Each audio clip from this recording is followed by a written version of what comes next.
seconds Southeast remaining. Asia, baby. We got Clutch Gamers and Faceless. Put on a microphone. Oh yes, Sunstand, get your microphone on. Don't touch me. You can use the MacBook if you want to. Very exciting Radiant stuff, team guys. band. We're here in the lobby, and here we are. Clutch Gamers versus Faceless. Now, I don't know too much about SEA. Just kidding. I know a lot.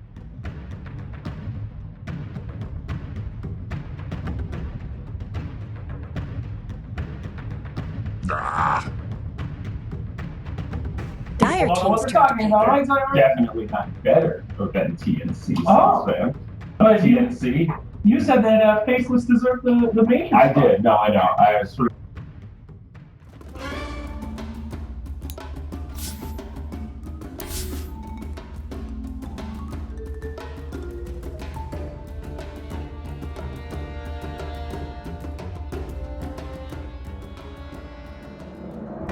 Radiant team's turn to pick.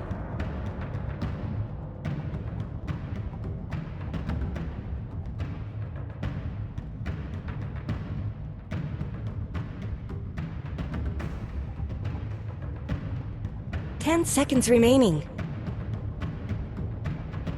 Reserve time. 5 seconds remaining.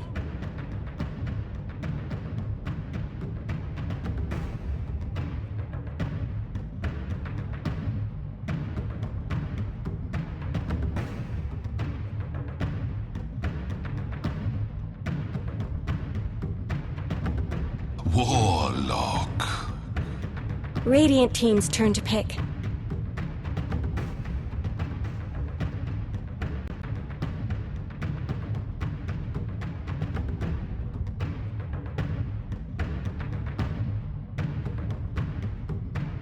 10 seconds remaining. 5 seconds remaining. Imba Spirit. Dire team's turn to pick.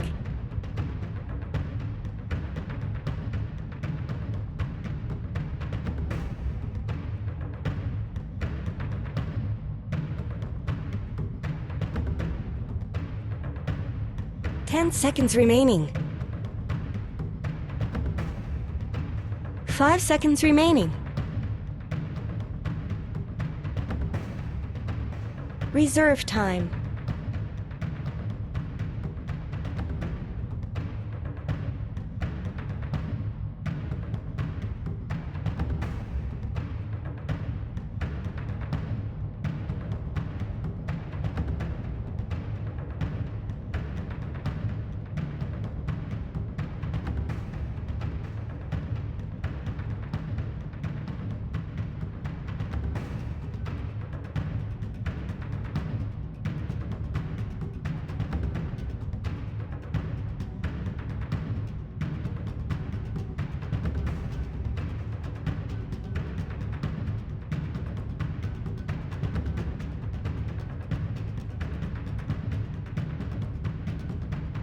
Magi!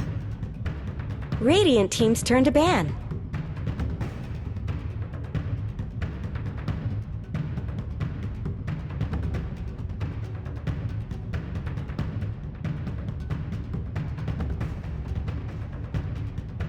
Ten seconds remaining. 5 seconds remaining.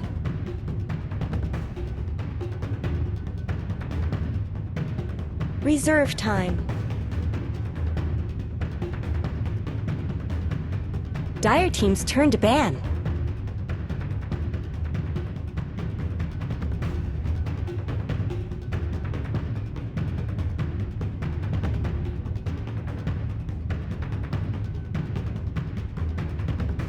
Ten seconds remaining. 5 seconds remaining. Reserve time. Radiant team ban.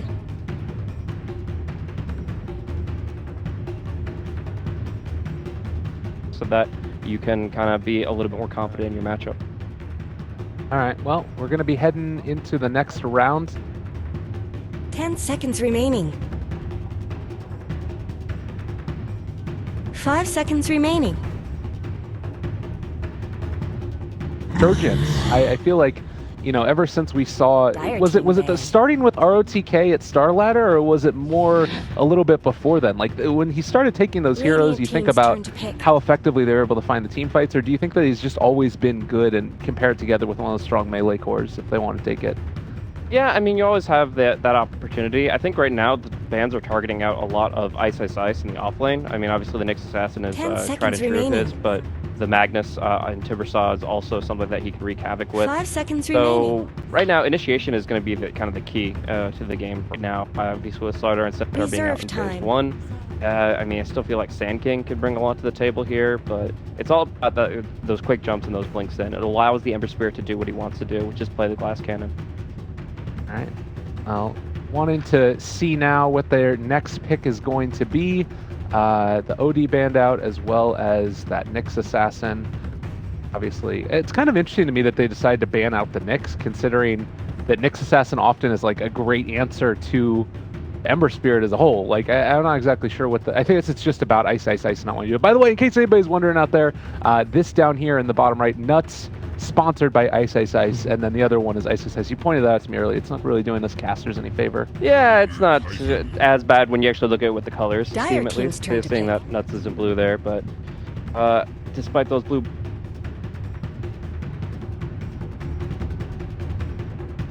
A lot of it. Actually, something that XY likes to run in terms of like that early roaming support that can put 10 pressure on the seconds lanes. At level remaining. 1 and 2, you open obviously with your first skill there, the Echo 5 Stomp, but seconds being able to remaining. extend that with the Astro Spirit, you can really shut down a lot of aggressive plays, like from a hero like Darkseer in Reserve particular. time. So I really do think that there's a lot of value in the Elder Titan pickup, and it's going to be able to enhance the Ember Spirit magical damage quite a bit with the Natural Order. So comboed up Fatal Bonds, Natural Order, this Ember Spirit is really being set up for success. Like you talked about whether or not Jabs was able to really stand on his own here, and I feel like they're enabling him in a way where it doesn't really matter. He gets Veil, and he just is able to do just a little bit of magical damage, and it just gets amped up 3 ways to Sunday.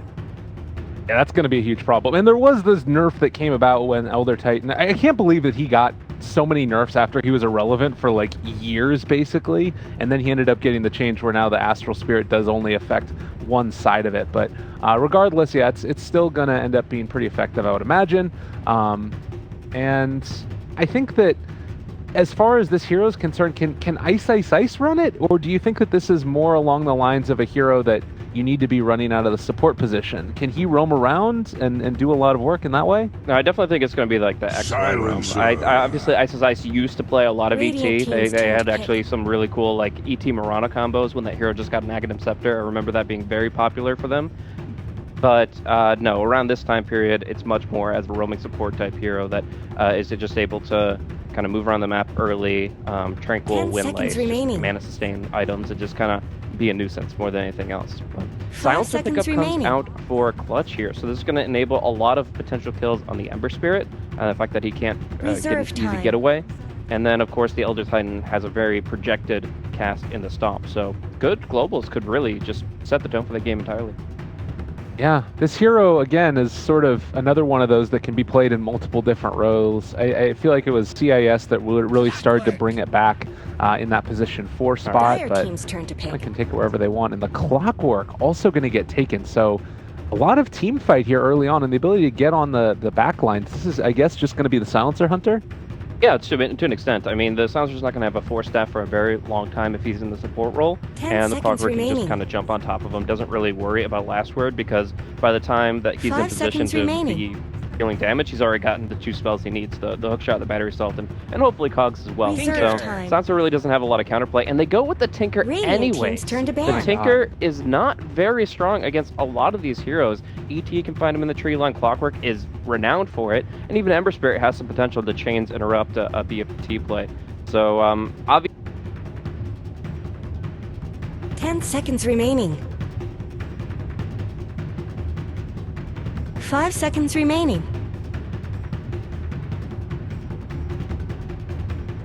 Reserve time.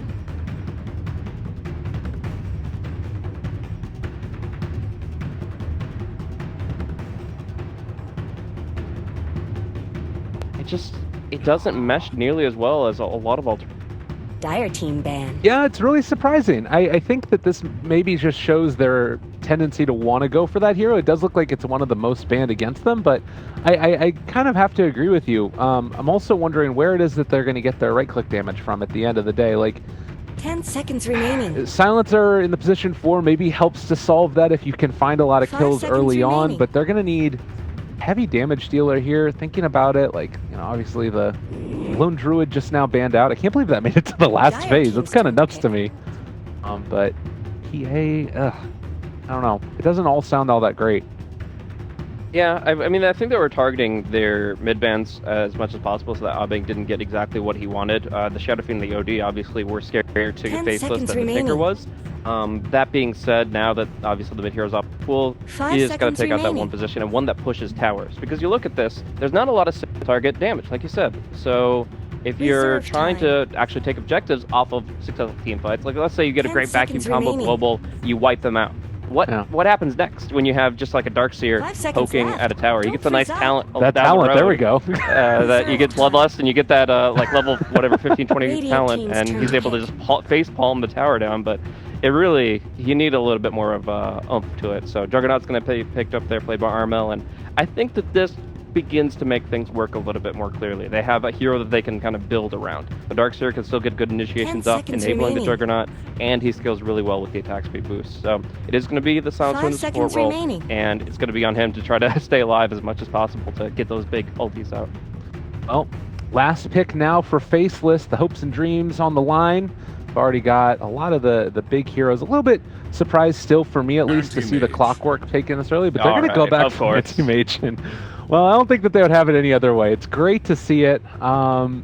Black Anti-Mage. Do you think that this is still a good enough hero? There's 4 int heroes that he's going against. Like, that's got to be something. Yeah, I mean, obviously that creates a lot of value in of itself. It's a hero that will get a Manta style up fast enough that the Silencer might not be that problematic for him. Like, yeah, there's might be 1 or 2 scenarios where you get Global Silence and Omni Slashed and you die. But other than that, as soon as you get that Manta, you really have nothing to fear. Like, there's actually no way to kill Anti-Mage after the Manta comes online, as long as he's using it conservatively.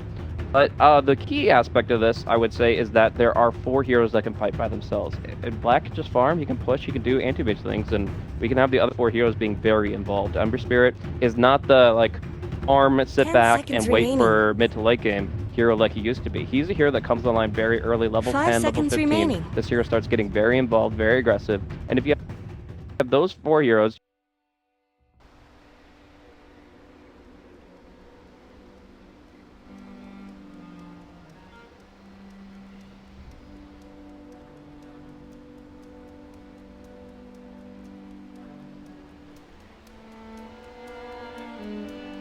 minute mark. Possibly somehow, some way, take down Team Faceless. And you know, something just to mention real quickly, since we have a little bit of time before the game actually gets started with the inaugural pause. I think that the Southeast Asian region as a whole is going to be really interesting to watch, because you have so many of these teams who have been competing in small online interactions. They've been playing consistently together in a bunch of other qualifiers. Traditionally, it's been China that's been known to have crazy things happen, but when I'm looking at these regional qualifiers, it sort of reminds me of how China was before Manila, that there's a ton of teams like right under the periphery where they could maybe Absolutely. break through, and it's going to be fun to watch. Yeah, and of course, with the current system for the majors right now, we still have 2 slots for SEA. So while you might be expecting a team like Faces to go right through, I do think that there are a lot of teams that could be vying for that second position. So any games that you could win, obviously, in this group stage to make sure you get to the playoffs are going to be important. But if you can take a game off Faceless where nobody else can, then you're going to be feeling really confident to at least make it to the top 4.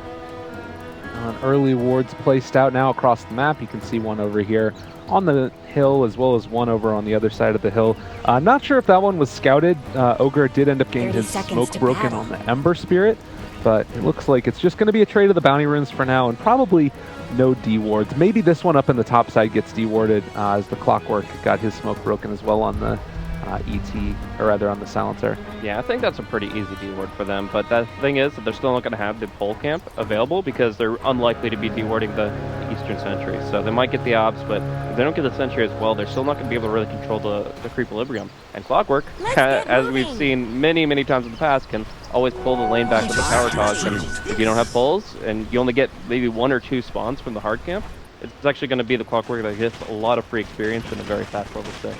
This is cool, by the way. We're actually seeing they go in, Clutch Gamers, to contest the other bounty rune, take it down, and now they're actually going to stick the Ogre down here.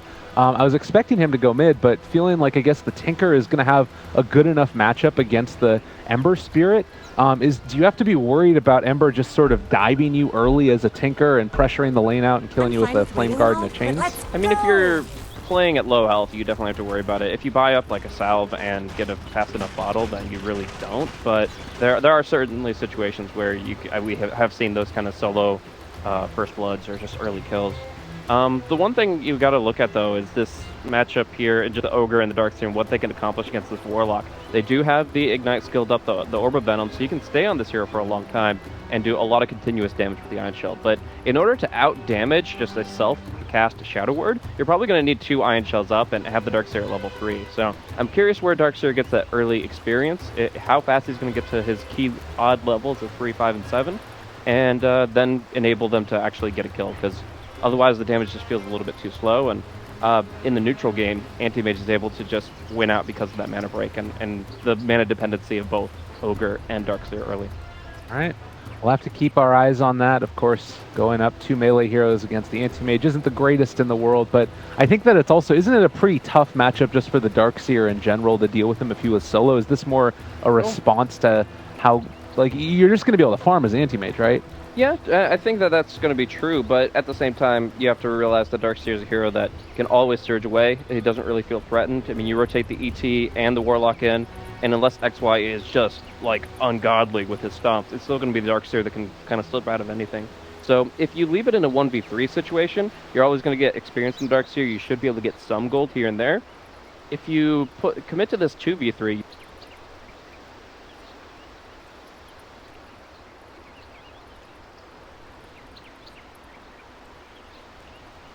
put some pressure elsewhere, I think that should be fine as well. Oh, another pause. We have Darkseer. Certainly needs to be in the game to get that level 3. But it happens pretty shortly here. Another lane that we haven't talked about a ton, Clockwork versus Silencer and Juggernaut. Since there is no Ogre in this lane, it's maybe a little bit more scary to deal with. But do you feel like the Clockwork should be able to farm in here against, like... there feels like there's kill potential with the Last Word and Blade Fury as long as the cogs are down, so it has to be pretty judicious with those cog usage. Yeah, but I think it's as long as he keeps, he'll be in an okay position. You'll note a key Mango pickup on the Juggernaut though. With a Clockwork versus Juggernaut, you're usually focused on mana burning as much as possible. So that he can't spin on you, but as long as he always has the Mango in the back pocket, you can't really rage in the cage against him. It's always going to be still Juggernaut that has the kill potential. So it's going to be a defensive lane for both sides, I think. Like, Ogre and Darkseer will try to get a bit of aggression down on the off lane, and if that fails, which it most likely will, then they'll kind of have to just commit to roaming and pressuring Ember while Darkseer gets levels. But Clockwork by default, as long as the full camp is still locked down, I think he'll just be playing passive the whole time. This Courier, I was taking a look at the Ember Spirit in the mid lane, and then I spotted something way in the background, and it's a little Pudge. Oh wait, he gets 6 heroes? Okay guys, wrap it up. 6v5. We know from ProDota that is just an imbalanced draft. Absolutely. Look at this guy, he's awesome though. He's got a golden chain, he's got something on his back. Decked out. Yeah, it's great. Clockwork there as well. Yeah, I want to mention the Warlock set too. Occasionally we get a little bit of time to talk about the sets here. It's got a little spooky hand on it as well. But hopefully the game ends up getting started soon. This is always the problem with the open qualifiers. Occasionally teams end up running into some issues with internet, and such gamers certainly would love to be able to start this game off right. There is a rule book out, so I'll go ahead and consult how long we have to actually wait for these pauses here, but hopefully we can just get a fair fight between the two sides and kind of go forward with some awesome SEA Dota. As far as the current scenario, Faceless, I feel like they feel pretty confident, at least getting into groups at a pretty high seed. I'm wondering actually where the mindset is in terms of how hard they have to push themselves in the group stage as a whole, because in previous majors, at least like Manila and before, if you made top 1 in the groups, you could actually just get directly to the event. and then there would be one more slot available from the playoffs and a wild card slot as well. In this one, you don't actually have a full incentive to get first place in the group. You want to get top 4 for sure. Top 2 guarantees you a great seed, but all in all, you know, you're not in a fully compelled position to just go all out in this group stage. It's just going to seed you into the playoffs of teams you're going to be facing off against anyways in double elim. So all in all, I would say that I think Faceless, they're not going to be coasting necessarily, but they're just going to be kind of asserting their dominance, showcasing what they can do, their skill set in these different SEA matchups, and I think that they're probably okay with dropping a game here or there. The competitive streak of these players, you know that they're always going to want to try to push for the win, but there's limits. These schedules are pretty brutal for us as casters, but you still got at least 5 officials a day and 6 or 9 in the playoffs. So you do have a little bit of a long road here throughout a whole round robin and a double in bracket to try to make it to the Kiev. And obviously they don't want to be showing too much at this stage in time. Yeah, like saving strats, certainly I think that's been kind of not proven, but at least said to be very much not a thing. But you do still have depends on who you talk to. Right, well, I guess that's fair. Okay. Like, you want to be able to go into this match and continue the momentum going forward, particularly if you start losing games. Maybe that gets into your head and suddenly a hero pick doesn't sound as good as it would have before or something like that. But I don't know. And Faceless is a team that on occasion has sometimes underperformed even when people were expecting really good things of them. I think that there's probably maybe a little bit of an edge on their team after some of the performances and the way that things ended up going, maybe not getting that direct invite that they were hoping for, possibly as well, grinding their gears slightly. Yeah, to an extent, but it's Let's not going to be that crucial if they can still just secure the top 2. I mean, at least SEA gets 2 slots. It would be really unfortunate if there was no direct invite from SEA and you only had one SEA slot to play around, and either TNC or Faceless or one of these up-and-comers is completely left out in the cold. But we'll have to keep our eye on this bottom lane to start things off. I think the first couple of levels is really important, and again, mana dependency for this Ogre, it's actually so crucial. Like, when I play Ogre, I buy like at least 1 Clarity and then probably pick up 2 more by the 5-minute mark, because it's just so important to keep the ignites rolling. You do have the Shrine to work with between the 2 heroes, but this anti-mage just gets like 3 free hits on you, and suddenly you've got 1 spell left to cast. Yeah, and I mean, Warlock just casted 190 mana spell, and that ended up taking away all of the Ogres pretty much, just because he had to man up against the anti-mage. So a really rough start here. He ends up bringing a Clarity out to himself, tries to fight off here against Nuts, but it could be a tough lane, and also Darkseer, a hero that's been having some troubles with mana as well with the most recent nerfs. Oh yeah, definitely. That's been kind of putting more pressure on him to go for more mana early, not rushing the Soul Ring as actively. But one thing they do have is health to work with at the very least. With just the continuous HP regen and high armor, this Ogre could still be kind of just man mode and bolt more from him. But I just don't know if they're going to accomplish too much. Like, they're not really shutting down Blackened Farm right now.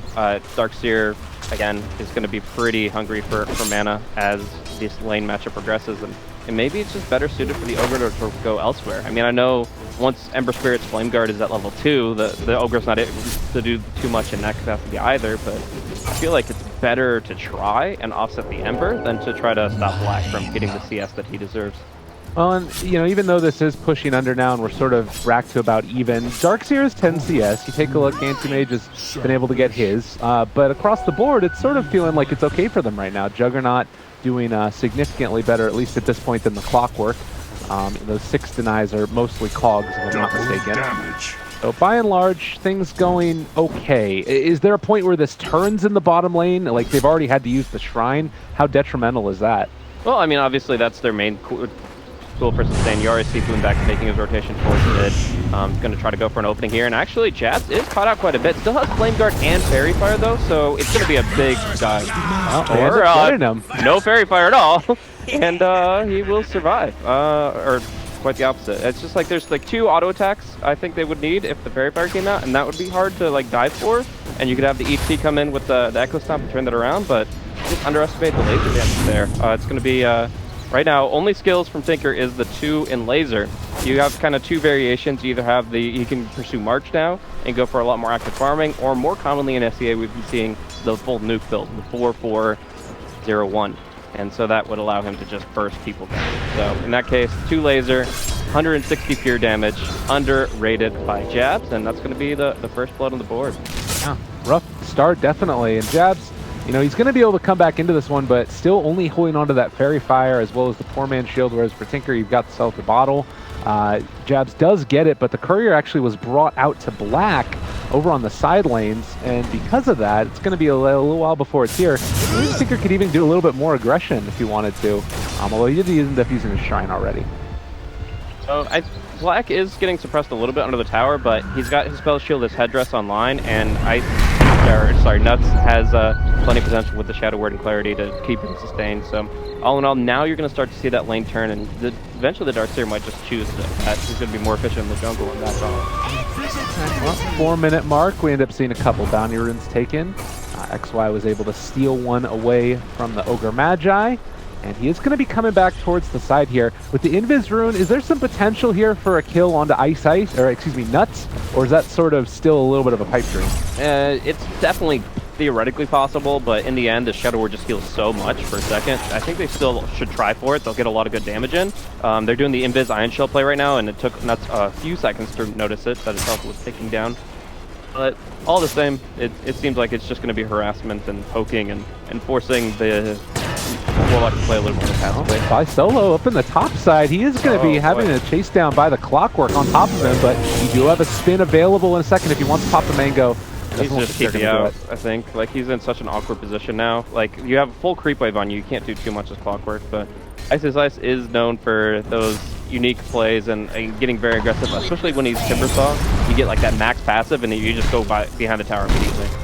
Oh, Ice under here. Excuse me, Nuts. He's going to do it to me all freaking game long. Womack's end up taking the kill. It's going to be blocked in there by Black. Can't make it through the trees. But another kill going their way.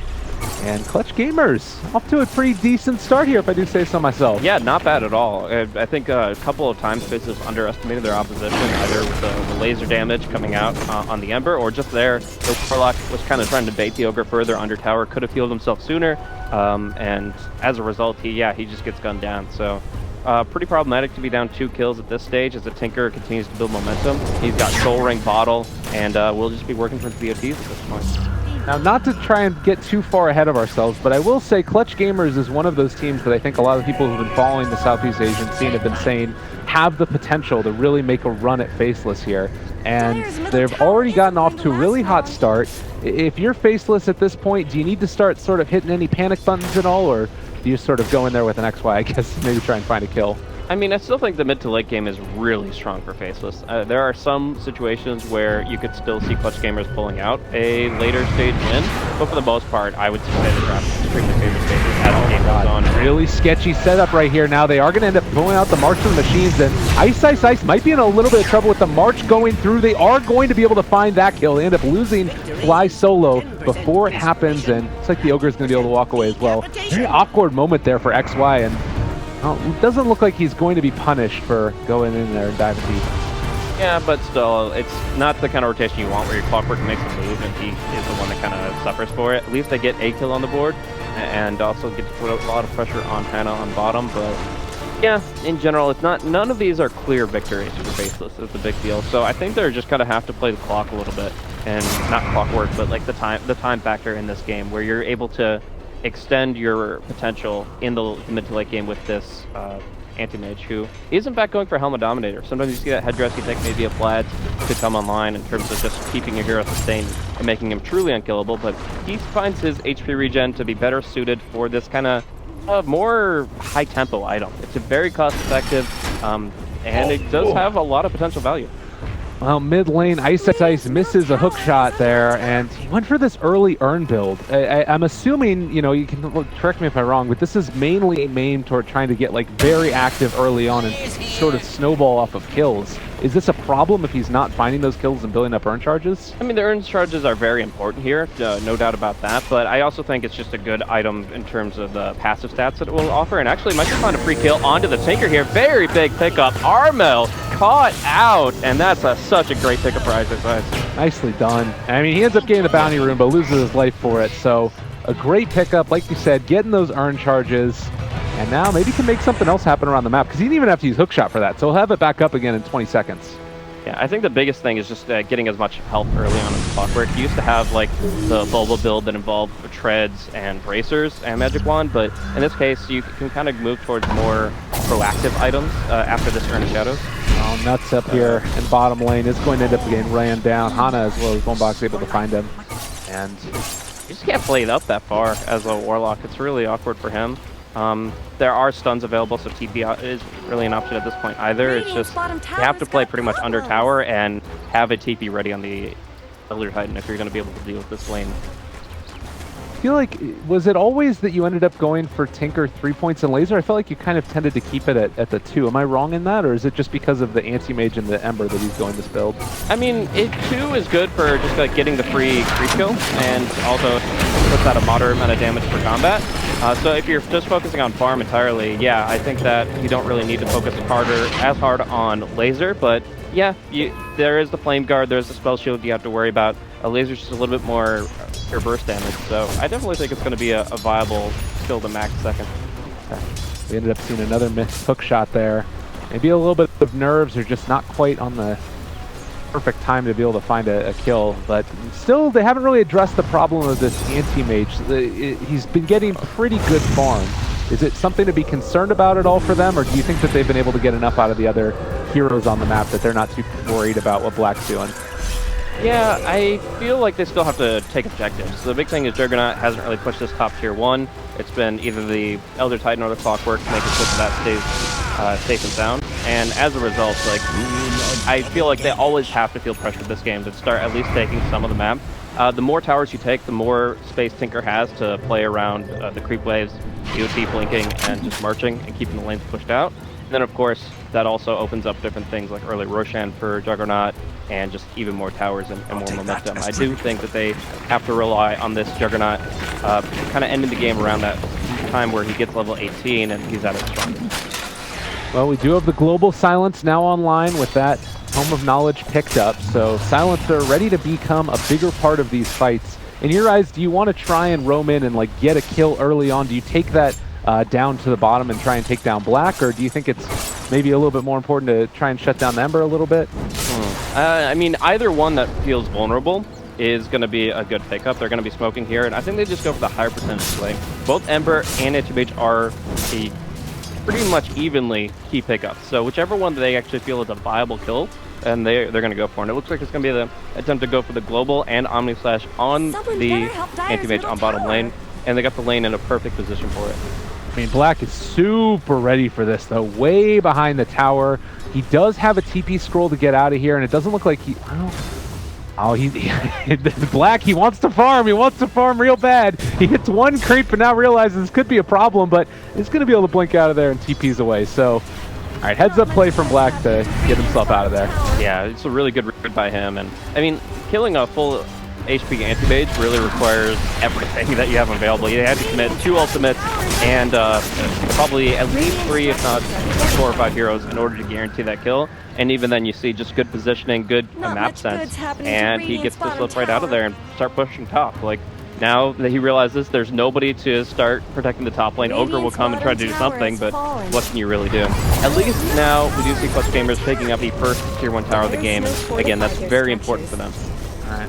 Did also see for a second there Ice as well as Nuts showing in the middle lane. Tinker was thinking about heading over that direction, but we'll stop that movement. They're going to be able to hold on to their tier 1 tower in the mid lane. And while he said Ogre up here top, he keeps the Anti-Mage off for the moment. And by and large, they're not losing towers. They're building up a net worth lead, and it's, you know, right now it's to the tune of about 3,000 into their favor with right around 1,000 experience. Yeah. And I think that the item on Ice and Ice's Quick Buy is probably the most indicative of their current state of mind at this game. He's looking for a Hand of Midas, and they just want to drag this out. They know that they have tons of potential to push back the wave with various mechanics such as like the Sleight of Fist with Maelstrom, the Rocket Flares, the ET is a classic for this kind of thing, so they can make sure that these creep waves don't really get to the towers conveniently. Juggernaut's the only one that pushes quickly. So what it means is they can continue to just turtle, they can continue to build themselves up gradually, and they'll find themselves in a very strong position in my game. They're now moving in towards Ice. Doesn't look like He is going to be able to make too much of this. Maybe he can get the hook shot out to the crease in just a second, and, well, ends up getting caught there, actually. They are going to be able to be blocking his path, and now Ice in trouble, is going to get punched to death, as well as the March of the Machines. Jabs on top of the Ogre Magi now, and oh, he's actually walking out of there. Remnant forward. He's still a pretty tanky guy. Flies solo, trying to walk out, and they use another Remnant to secure the kill from Jabs. Yeah, that hero is so damn tanky. But in the end, I think that it's okay to make that a 1-for-1. You get the global out of it, and what you always want to do if the support silence in this situation, this hero is essentially his global. Like, he hits the R button, and then he doesn't do anything for 2 minutes. So you always just keep a clock on the global silence, know when it's up, know when you can fight, and be aggressive. Because when it's down, Black can push out so much further. You can just pretty much do anything you want. I mean, what control do they offer other than the global silence? They have like the mini stun of Vacuum, and they have a Fire Blast. They don't have any way to stop Ember Spirit and Anti-Mage from jumping in and out. So that global is really the lifeblood of the team for finding kills. Am I having deja vu right now? What the heck is going on? Ice about to go down again, the exact same spot. Tries to make his way out, but all right. I don't know. I guess is it just continuing to make space? You may force the rotations up top. He wasn't expecting them to come back. What's going on? Yeah, I mean, you can say space all you want, but that does seem like a little bit too far forward. The thing is, they're going to be able to get mid off of it, or at least a lot of damage on it. Actually going to drop the rock here. Oh my god, the Remnant's forward. They've been able to find the Tinker, and he is going to drop.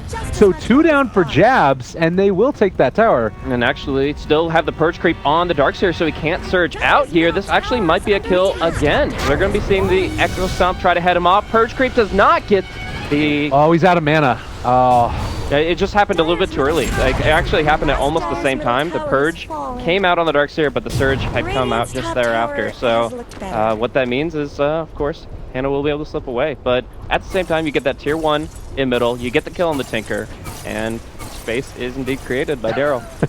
It made it work nonetheless. I'm sure that it was all intentional there. Nothing out of the ordinary going on. And he is also now about halfway to his Midas. So something to think about as this game goes on longer. And we miss a kill here in the mid lane. Hannah actually ends up going down. Doesn't look like Jabs is going to be able to get out of there too easily. Yeah, he's just going to walk away. So with this Juggernaut, and you have Bloodlust there for him as well, Silencer, a hero that can sometimes scale into the late game, do you still have a potential to win late against this lineup from Faceless, or do you think that Faceless going for the Midas, having that anti-mage getting crazy farm, is it just like late game be-all end-all for them? It's always possible, but it requires your opponent to make a lot of mistakes here, because if we're just seeing Black play his foot push game, and they don't have any control to lock him down until Tinker gets a Hex, you're actually just going to be seeing an inability to take objectives. Your lane's always pushed against you, and it doesn't matter that you might be stronger in a 5-on-5 team fight, because they won't be given to you. Okay. Well, pressure now in, maybe feeling a little bit under the gun. Clutch Gamers wanting to take this tier 1 tower. There is Fatal Bonds onto 2, and only ability that can cause a trepidation amongst the squad. They're just going to keep the pressure on. They got the healing ward. Back out for a moment. Oh, they see Ice. This could be very bad for him. He's kind of trying to go for the mega flank, and yeah, he has some tools to escape. And of course, they only have 2 stuns available to them, so he can still continue to play aggressive. But Abe goes for the clear objective and taking the tier 1 in mid. So we're gonna be seeing down bottom potential. Ultimate to come out from Anti-Mage. Yeah, he'll just stop the Tinker in his tracks, and that is a freebie for Black. I mean, he was stalking him there for a little while, and I wasn't really sure what the Tinker was planning on doing, but yeah, he just wasn't aware at all, I don't think. I mean, you don't expect an Anti-Mage to just come out of the woods and gank you at 17 minutes into the game. That's not what the hero does, man. And another one of these smoke movements down there. I believe that this might have been scouted out by either some creeps or something, but Black, his spidey senses tingle and heads off into the woods, realizing that he could end up dropping, and is probably going to cut the next creep wave, I would imagine. Or possibly just head back home. Yeah, probably can cut one more and then just gonna do whatever he wants. At this point in time, it's gonna be pressure on tier 2 bottom, and at least Clutch Gamers have the right focus. They know that they need the objectives. They know that they need to try to make this game end as quickly as possible. I really do think that they hit a critical mass very early here, and it's actually a hook shot that's gonna be forcing some spells out of Abe. All right, they drop down the rock as well. Gonna be able to hit onto 2, but might not end up working out into their favor. They drop the wall. Omni Splash as well. That is a dead Clockwork, and now oh my god! Jabs, double kill for him. Oh, baby. The Remnant's forward, and looks like Fly they Solo got gonna two. drop as well. Oh, no. That went from bad to worse to terrible. Yeah, and you know what that was? It was what I was talking about before with the natural order amplification. There might have been some Fatal Bonds action in play too, but the main thing is Veil of Discord and natural order, making the damage that they take from these spells ridiculous. A triple Remnant on top of that? Oh boy, it just tears them apart. I was actually a little bit wary of Faceless trying to go for like a full 5-on-5 into global at this stage in the game where the Darkseer has its mechanism, they're feeling pretty confident, but when you got nuke damage like that, it just doesn't seem to matter. This is so cool too, because you're looking at what the Darkseer has. He ended up going for the mechanism first, and feels like he wants to eventually go for a pipe while we have XY Invis back behind here. But he actually needs the Force Staff too, and you can see him now switching over to the Hood of Defiance, seeing his team needs it. So Clockwork is threatening and meaning that they have to pick up a Force Staff, but you also have them needing a pipe. So just a really cool draft, I think, from Faceless here. Yeah, you knew that. Like I mentioned, Silencer is not going to be able to afford one for a while. It's just Force Staff is such a key item in this game, especially against the Clockwork, but to a decent extent against this Ember Spirit and Elder Titan as well. Positioning is very important against those two heroes. So yeah, the Tinker's going to be the first one to pick up a Force Staff, but I could definitely see the Darkseer going for that after his pipe action. But now got rooted in place, worried about the Echo Stomp, tries to juke south, and it actually might do it. Yeah, he's got the reinforcements he needs. Scary moment. Yeah, Jab's just going to back out. Now XY also able to make his escape, and it looks like the time has come for farming to continue for Anti-Mage, who finishes off Alfury, and they just start moving around the map.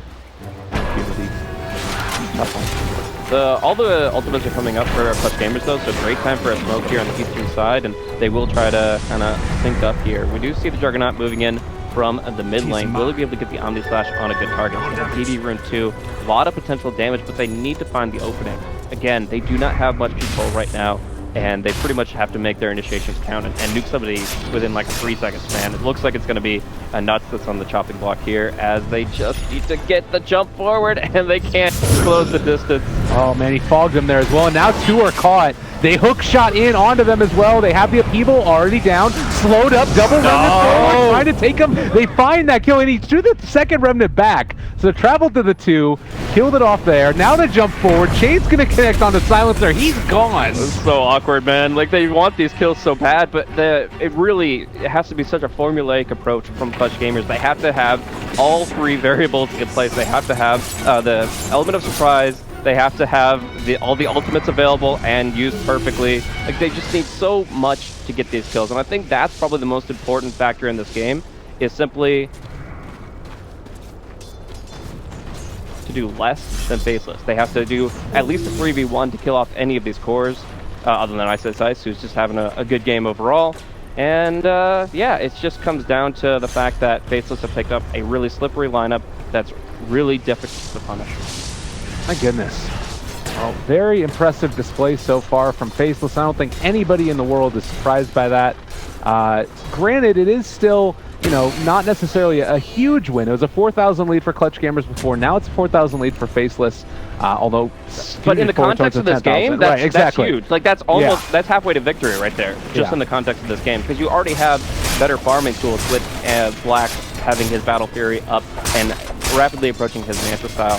The Juggernaut can't keep pace with just his basic phase Yasha Helmla Dominator. So that, along with the fact that we're not going to be seeing the Hex for another, I would say, like 7 or 8 minutes from Armel, I just feel like Faceless are in a very confident position for pretty much the third part of this game. Well, this is definitely going to be. I mean, the thing about it too that I'm looking at, it doesn't feel like Faceless need to make anything else happen really at this point, right? Like, do they need to try and finish off the last round of Tier 2 towers, or are they comfortable just splitting the map up, getting good wards down, maintaining vision with Clockwork? If you look at Warlock's quick buy, he's going -2. They don't need to do anything. My kid's watching, so I can't be too vulgar about it, but they really just could sit and do whatever the heck they want. At this point in time, they have all the time in the world. They can wait until the fire trails start going behind the Darkseer as the map falls apart here, like an hour and a half of this game if they really want to, but that won't really be necessary. You're getting to a point now, the Ember Spirit, he's got a spell amp, He's got his movement speed. He's going to have level 18. We've seen what he can do with 200 damage fire remnants. Now we're going to be seeing what he can do with 300 damage fire remnants. And there's just not enough mitigation in the world. You can get pipe, mech, everything, and it's still going to be just absolutely brutal. And it's going to be a Yule Scepter as well for the Dispel. I thought he might go for like a Manta style build. I've even seen Lotus Orb once or twice because it's really good against the Tinker Hex. But he goes for the Yules, and that'll be an interesting tool to try to take these exchanges. Well, it looks like they are kind of moving into a position to get slightly aggressive along the bottom here. And Inda's Ogre is going to scout this all out. And it does look like he's actually going to be revealed. Oh, no. Okay, well, they found the Ogre now. Global Silence does come out for the counter initiation, and looks like they are going to lose Ice, Ice, Ice. Ooh, maybe went a bit too deep. Jab's also getting very frisky, and it's going to now TP out of there. So this is something I'm sort of curious about. If you're Clutch gamers, you are very aware of this situation as well. You see Anti-Mage cutting the creep wave mid. How do you respond to this type of play at this point? I think you just give all the farm to Armel and you get him a Hex. It's the only way that you can really start punishing these approaches. Because right now, again, they are on this clock where every 2 minutes they have a global that can allow them to do something. That can allow them to take a fight bottom. That can allow them to get a hero kill or two, a random pickoff. But if they don't have more consistent control and a shorter cooldown, then they're just kind of hopeless. So Armel just has to go into full farm mode.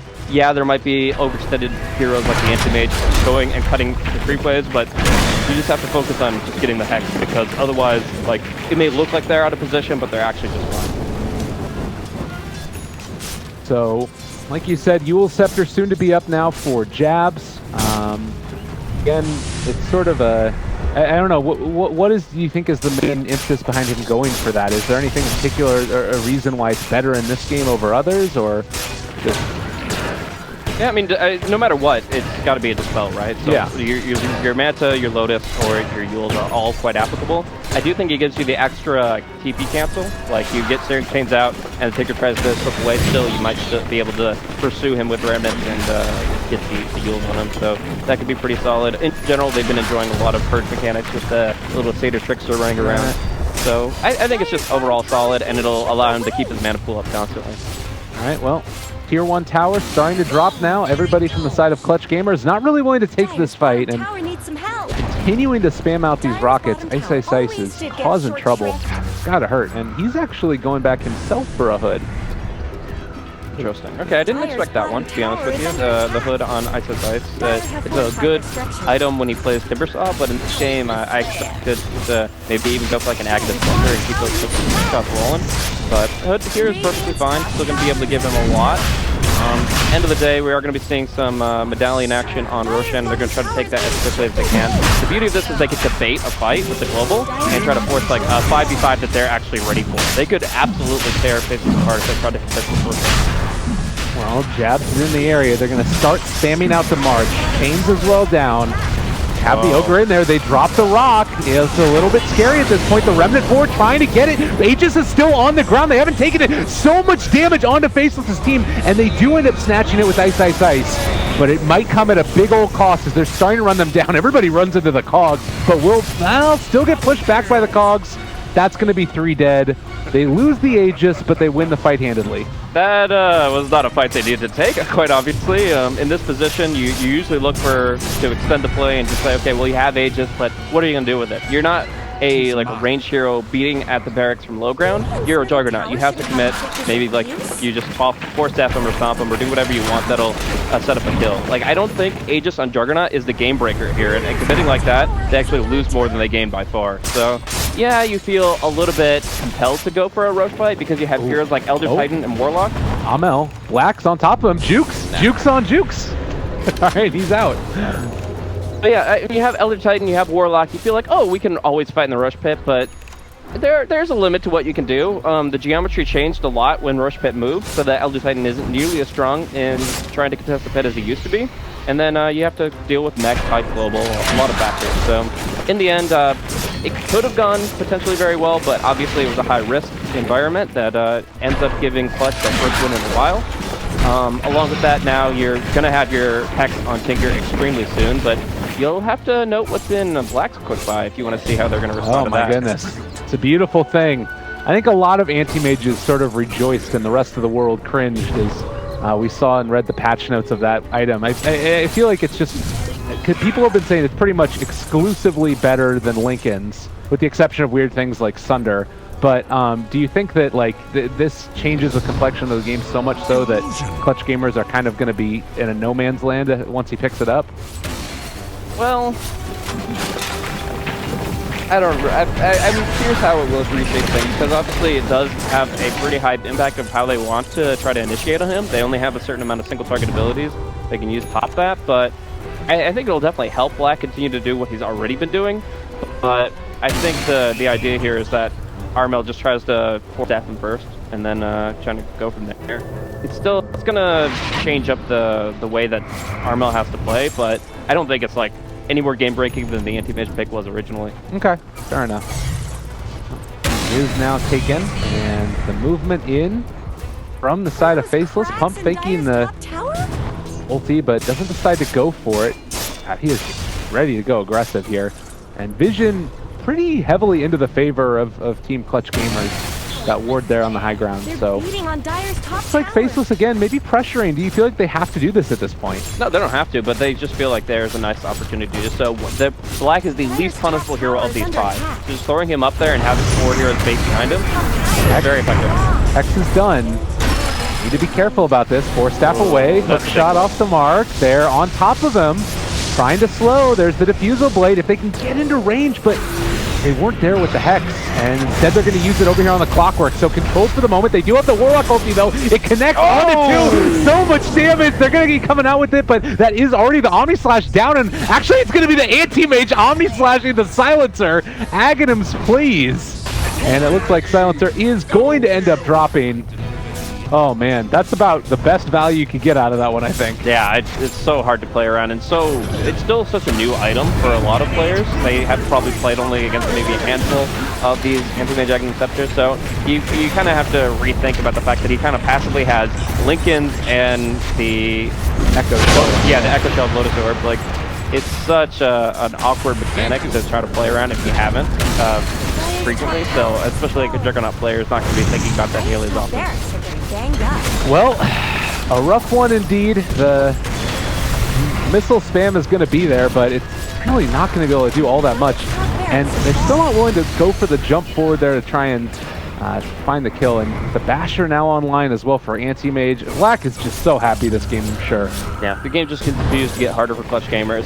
From the draft, you knew that like 30 minutes was kind of the clock for them reaching 1 lane of racks. And now while they did have one really good exchange in the Roach Pit, they weren't able to really turn it into objectives, which was, especially before the last pick of the Juggernaut, was our main concern for Clutch Gamers lineup as a whole. They've got really good 5-on-5, and in the SEA pubs, that'll be extremely effective. They just, they run at each other, you just drop down, global vacuum, you're like, okay, well, everybody evaporates, but they just don't play that way. They love to kind of take advantage of Black's skill set in terms of split pushing and unique farming locations, and then Ice in particular has always been a player that loves to find kickoffs on the side. So I just in general don't think that Clutch Gamers, while it would work in a lot of matchups, I don't think this draft works very well against Faces playstyle.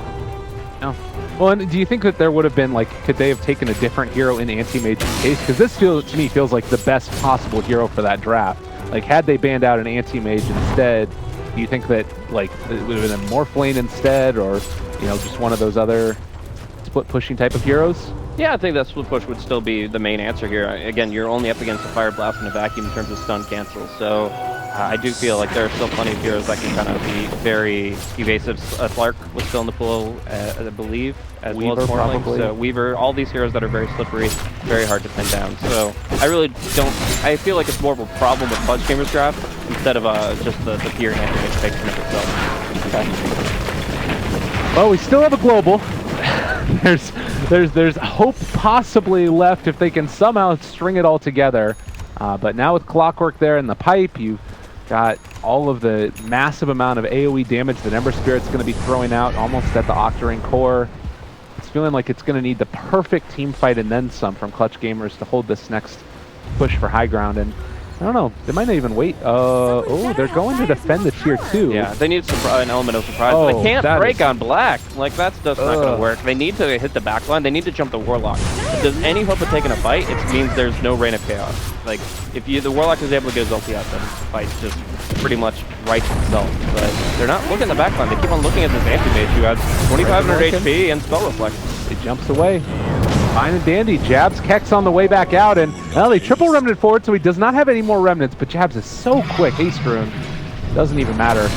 And combination of luck and skill, Clutch Gamers Smoke did nothing. Yeah, I mean, again, they're just kind of grasping at straws at this point. They're trying to find a way back from this game to cinch this win, but right now it seems like it's just all Faceless game. They get to get the whole map. Tinker has less and less comfort in farming forward, and that's a very bad thing when you're a Tinker. Okay, that's a courier. Okay. In the mid lane, just poor little Pudge. I guess Faceless decided 6v5 was a bit too much at this point. They needed to give Clutch Gamers a little bit of yeah. Pudge has been pulling his weight so far, and now he ends up back for it. Rough life for the courier. Yeah, I have no idea how that ended up happening. It's feeling to me like this is almost the inevitable, but if there was a way back into it, you mentioned earlier, it's starting the fight by taking out the Warlock. I mean, pickoffs while they're split pushing, or do you not think that Faceless are even going to try and go for a split push game anymore? The only heroes that are going to be split pushing and extending themselves are heroes that are very difficult to punish. Like, you have to be so quick on the Tinker to blink in, force staff to break the reflect, and still be quick to hex him as a follow-up, and then have all 4 heroes on top of him. Again, it's just, there's an ease of execution with Faceless in terms of pickoffs, in terms of just playing their game. With Clutch Gamers, they have to commit everything all at once, and it's just too predictable. You see that coming a mile away, and that's where the smokes are so important. Armel over in the trees, throwing out the March of the Machines.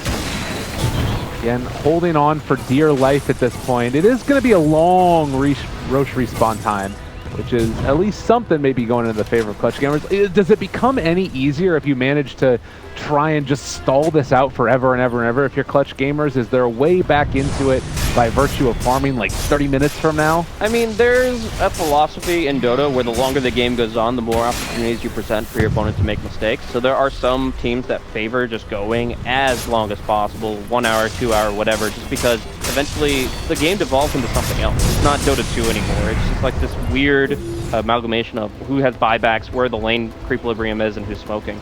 And, I mean, there is a theoretical position where, like, an hour or 2 hours into this game, we can be seeing some 6-slotted heroes on both sides, everybody's level 25, and you can see some really good value in terms of potential pickoff scenarios and the Juggernaut jumping on certain targets, but that's just not the world we live in right now. This is not the game we're looking at, man. We're 36 minutes in, and Faceless are just completely this is happening. Yeah, it's a rough life. Well, Anti-Mage's going to continue it. Guess what? He does also have that 50-second Mana Void cooldown reduction. They're on top of the Darkseer and going to be pushed back out, but guess what? He's still going to be chained and rooted, and in just a second, killed. Throw out the Earth Splitter, hits onto the building, Omni Slash as well. Why not? It is going to kill one. Didn't have his Yules there. Okay. That's one big thing, is he was able to use his Yules in the way he wanted to, but Juggernaut was able to punish that a little bit. Obviously, it's like one Ember Death, and you're getting everything else. So it's perfectly fine for Faceless, but that is the one thing. It's like Yules is so good against Omni Slash, and then you use it offensively once, and you feel very, very vulnerable. You know, the other thing to mention about this too is that the Aghanim Scepter coming back off cooldown, I'm not mistaken that there's no animation for that happening, right? As far as I know. And because of that, that would mean that if you're trying to chain, stun, and hex with Amel, you might end up accidentally hexing yourself like the second or third one as it comes out, particularly if you broke it before you ended up going in. You know what I'm saying there? Yeah, I definitely know what you're saying, and I think that's kind of difficult to deal with, but it's something that you have to worry about with like Lincoln Sphere and stuff anyways. It's like you don't have that natural animation. You know when it pops, but you don't know when it comes back, so you kind of have to keep the cooldown roll in your head. 12 seconds is the cooldown for that. Yeah, it's a hard road ahead, but getting a kill with the Juggernaut, it's the beginning. It's the path. Clutch Gamers walking the hard road. He's 8,000, 9,000 net worth behind Black on this Anti-Mage, who has now picked up a Butterfly as well. Yeah. I'm curious if you have any more goals as an Anti-Mage here in terms of item progression. Moonshard isn't obvious, BOTs will come after treads, but I don't know if you go for like a 7th slot item that you can put in your BOT slot when you're not using them. It's curious. I mean, BKB can create a lot of value, but here it seems like just this Aghanim Scepter alone will kind of soak up the spells that you're really worried about. So I think you're going to be in a same aggressive position, BKB or not. Okay. There is, of course, all of Clutch Gamers getting ready to, I guess, watch Roche die. Black is going to be able to hit it. That's pretty much how it goes. Yeah, and it's going to be Jabs to pick up the Aegis, so very confident moving forward. A little bit off the mark. Can they go for the offensive too? They've already continuing the chase here. They ended up messing up a little bit. The Ice got blocked by Black as he tried to go for the hook shot in, but Black is on top of that Ogre and is taking a good bit of damage, but they managed to get him out nonetheless. Nice response, but it's still going to be Faceless with the Aegis, and Ember can play very far forward at this point in time. It's just such a difficult game. Kinker, you'll pressure out all these lanes. Possibly, I mean, there's still all of the tier 2s up right now. Hardy's doing work down bottom, but it's not going to be enough there. Sad state of game, when you look at Tinker's quick buy and you're like, he's about to buy a Dagon 5, and I don't think it makes the slightest bit of difference. Like, maybe it gives him some better nuke potential against his Warlock. Like, he's got a Ghost Scepter and Glimmer, so if you get him quickly enough, you can just kind of Dagon 5, nuke him down, and that obviously has some potential. Because, like, in the end, the backbone of this fight and Faceless in general is still going to be these supports. This Elder Titan and Warlock do need to get spells out to guarantee the fight.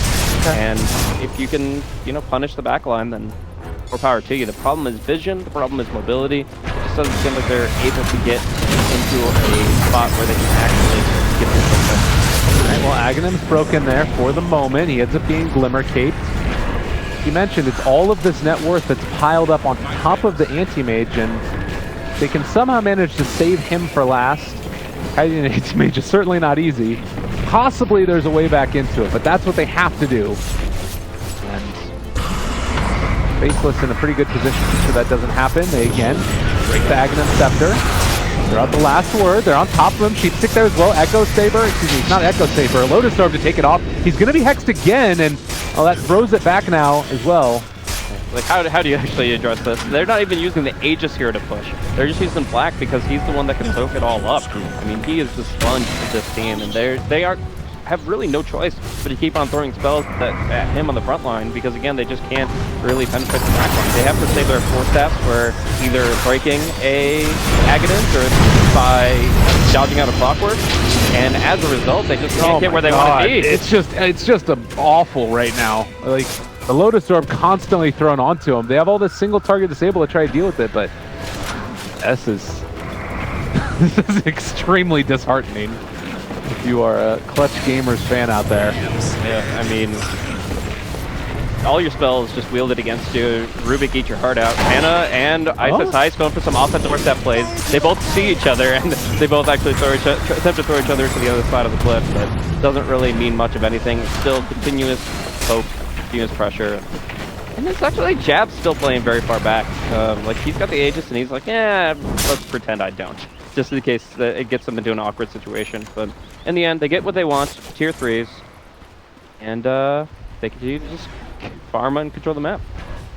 Very calculated and calm and collected play coming out from Faceless, although they are hanging out right now, waiting for somebody to go up to the high ground, or I guess just farm out the rest of this wave. Black is just such a monster. Can be building into that Moon Shard next if he wants to as well. But they leave open a little bit of an opportunity here. Again, they only took the tier 3 tower. They can keep the top wave pushed out. Clutch Gamers, it's awful. This is a tough game, but it's not over yet. It definitely is not. There are bigger leads than this that have been thrown in historically, and while Faceless doesn't have a lot of players that are known for just taking a massive advantage and just tossing it down the drain, it has happened to a lot of professional players in this kind of high-speed environment. So right now, we are just going to be seeing them continue to surround to suppress the pressure, but there's always that possibility that the Warlock oversteps, that they can find nuts, they can find XY, and they can just kind of combo on him instead of continuing to gun down Black. Oh, Core Staff, yeah, that's a pretty nice one there. They're going to be able to control that Ogre, take him down. Black, he pops his Manta Stone, just sends those illusions after him. They are still, the upheaval down on the ground to slow everybody up with the gem on the ground. That might stop him. Oh, Juggernaut. Maybe a bit too far forward there. He's put to sleep. There's the vacuum wall onto 3. Okay, Global as well. If they can make this work somehow, some way, but there's just no follow-up. There's nothing there. Omni Slash is going to be onto 2, so Ice Ice is going to drop and possibly can run down another. Is able to get the spin away before the Echo Stomp comes out. Oh. But they're on top of him. There's the Warlock ulti. They drop the upheaval as well. Everybody's slowed to hell. And now Hannah going to get chased down. They use the Mana Void for 1 kill. They're going to take down the Darkseer. And that might just have done it, as only the Clockwork has really died. Dire's middle barracks Yeah, have it's fallen. just they're waving out this wonderful treat of an anti-mage on the front line. And, like there's no visioning on it a little bit. They really can't find an opening on the back end. I mean, yeah, they can kill off Ice's Ice in exchange, but the cores could just pretty much do whatever they want. At that point, they take another melee rack, and we just see the situation get a little bit worse for Clutch Gamers. And it's, again, like you're talking about too, just like that lack of follow-up disable. You saw a beautiful vacuum wall, but it doesn't matter. There's nothing there to hold them in place afterwards. There isn't that Earth Spirit. There isn't that Spend Stun or Invoker combination to come out. And because of it, like, the MKB is there for Juggernaut, so you have the right-click damage, but it's just keeping everybody in place, not happening. Yeah, I mean, he's moving towards that 6th slot, but he's going to be actually starting to become a real hero and a real confident player in this game, but it's just, it's coming too slow a pace. Right now we're seeing that, like, the Anti-Mage is, got his Moon Shard, he's working on his own MKB. It's one of those kind of nuclear arms races where you look at, like, the Butterfly versus MKB aspect, and yeah, he finally has the MKB Butterfly, but Black, we see so much quick farm from Black that he's going to be able to pick up his own so quickly. He might even consider selling the Battle Fury, or at least putting in his backpacker when he's fighting. Takes him down, the Jug for the moment, and the Ogre here as well. This is kind of an awkward fight if Clutch Gamers are taking it outside of their base, although Warlock ulti is down. The hook shot going to be off the mark as well. Not as fun of a game for Daryl as I expected. I thought he'd just have Aghanim Scepters, be like jumping, zipping across the map over and over, but he's playing very methodically himself. He's kind of self-contained. He's running the pipe back lads, as conservative as you can get, and actually breaking the smoke with the ward up. They know exactly what's going on, and he's actually still going in. Omni Slash, alright, see you later, Daryl. He's gone. Conservative, Yeah, he's not actually a little bit unfortunate. A little bit of cat's curse there, but it happens. Now Tinker control for the moment. They get out the global silence, but the Echo Save is there. Another vacuum wall. Maybe, just maybe, they can take these heroes down. That's going to be jabbed out of there, but the Fatal Bond. Black's on top of them all. They want to take the kill. They're back into the fight. Remnant forward. And with a double kill there for both of the cores. Looks to also be a dead silencer. There's the lift up with the Yule Scepter. And Fly Solo is gone. Yeah, and with that, of course, we look at the buyback stats and see that there really aren't any options for the buyer here. Silencer has it, Juggernaut used it, but that's not going to be saving your rack from ending. That is going to be pretty much guaranteeing the victory here for Faceless here at the opening match for the Kiev Major SEA qualifiers. Beautiful display from them. Nothing that I think anybody is surprised by. Still, a couple of cool things to talk about in the draft is the GG is finally going to be called by Clutch. The Elder Titan in combination with the Ember Spirit, I think that was neat. Is there anything else that really stands out to you as far as what you saw in these teams, things that you like, things that you're concerned about? Well, I was concerned about the kind of lack of options it seemed for the mid play for Clutch Gamers. The fact that, you know, they banned out OD, Shadow Fiend in Phase 2, Phase